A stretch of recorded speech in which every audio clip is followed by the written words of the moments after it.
There's one other example that I want to show. It's called Free Spirit Media.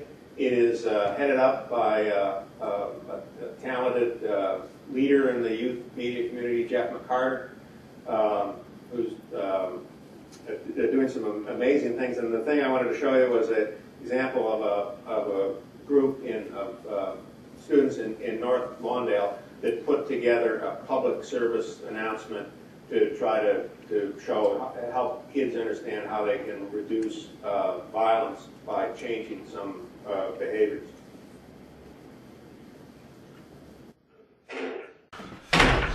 Who was this fool, man?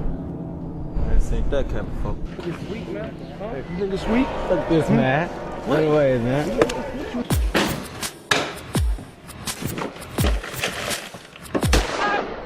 Somebody help me! Somebody help me, please! One of my phone, man. Hey, little bro. What's going on with you, man? Nah, I was messing with you. Not a great message. So they produced it, they wrote it, they directed it, they did all the filming, and that's just a small example of again the wonderful things that are going on all around the city. After School Matters, if any of you were familiar with Maggie Daly's thing that she champions so wonderfully. Does a lot of these sorts of programs, and so good things are happening. You see what is it they say about the economy, the green shoots and the signs of opportunity and hopefulness, and we see those, and so we focus on the opportunity side of things that we can do, and in the end, what it says to me is this isn't about the future of a newspaper or even any or all newspapers. It's not about the future of media. It's about the future of our communities and whether people are going to be engaged in them, informed about them, and part of the life of the community, making them better. And that's what all of us need to do. You know, we're doing this from the foundation side. We've got some of these great partners that you've seen, but these efforts need your support. There are many groups, and I can share the names of others. You've seen some of them. They need help. You can spend time and spend money. The other thing you can do, because a lot of these are centered in school and after school, is check out what's going on in your schools and find out whether they got these kind of programs and how they're doing, and whether they're alert in the schools to the opportunity to partner with a lot of these great people. And I think it's a movement, and it's growing, and it needs support, but it has great potential to invent a much better future for sort of news and civic life in Chicagoland, and we're really proud to be a part of it and hope that you will be also. So thank you for letting me come here and being part of your evening.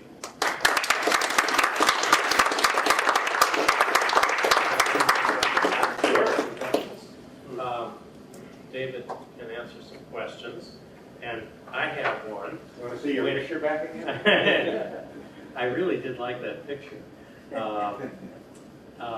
My question is about the foundation, because the McCormick Foundation doesn't raise money the way a lot of organizations do. So how can we help with some of these initiatives? Well, it's good. We actually do raise some money, not directly for these initiatives, but through our partners like the Chicago Tribune, Holiday Giving campaign. They do terrific work in the community. We partner with almost all the sports teams, Cubs Care, the White Sox, the Blackhawks. So if you see opportunities through one of those things to support, they do wonderful work in the communities that we're proud to partner with. But I think the direct opportunity to get involved directly in your local schools, in some of these not-for-profit groups that are doing this great work. And you know, if you're get involved in Change Illinois Coalition. I didn't speak at length about that. One of the things Randy was chairing and we supported is trying to help advance things on the political reform side with redistricting and campaign finance reform and transparency and openness in government. There are a lot of these. I think on everybody's chair, you have one of our basic brochures that talks a little bit more about what the foundation does. If you follow the links from that onto the website, it talks a lot about the work of all of these groups in these areas, and as well as the other areas I didn't talk about too much tonight, early childhood education, which needs so much support also. So be engaged and support. There's great work going on. Many of you, I'm sure, are involved in it currently, but these people trying to do this work need help. Yeah. With your experience, what steps should traditional newspapers take to survive within this new digital revolution? Yeah, great question. What steps should traditional papers take? Well, one thing they've got to do is get ahead of the curve in terms of the economics of their business. The fact is that this golden age sort of monopoly era of the end of the 20th century is over. We need to get over it and move on and figure out what size business you can sustain, and then focus on doing the things that are really important and that only you can do and nobody else can do. So as an example, and we talked earlier, I know people have a variety of different views about Chicago Tribune and how it's changed. One of the things that I think they've really done well is focus on local, on the things that only they can do as well or better than anybody else. And they made some painful decisions about doing less international.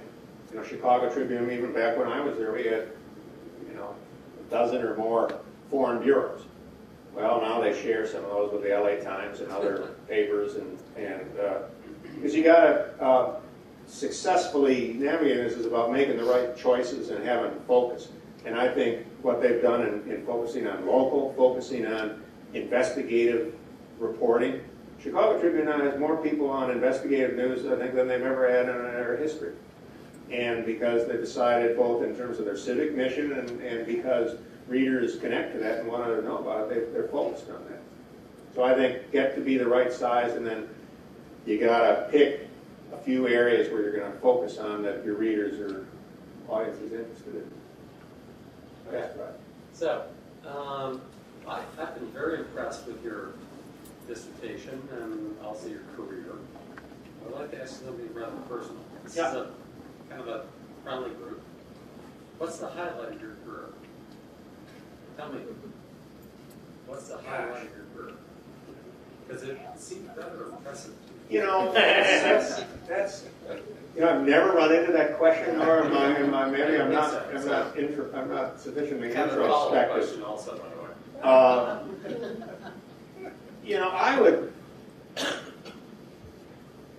I would say for me, being able to have the honor of being a publisher of the Chicago Tribune would be. I mean, as Rick was saying, I grew up in Park Ridge, and I've been a lifelong Chicago kid, and grew up learning, like we were talking about, learning to read by reading the funnies in the paper, and so that would be it. It was just a huge honor and privilege to do that. Well, I've read your resume, and it's extensive. That part doesn't really come out so much. So I kind of wondered what. The publisher part? Yeah.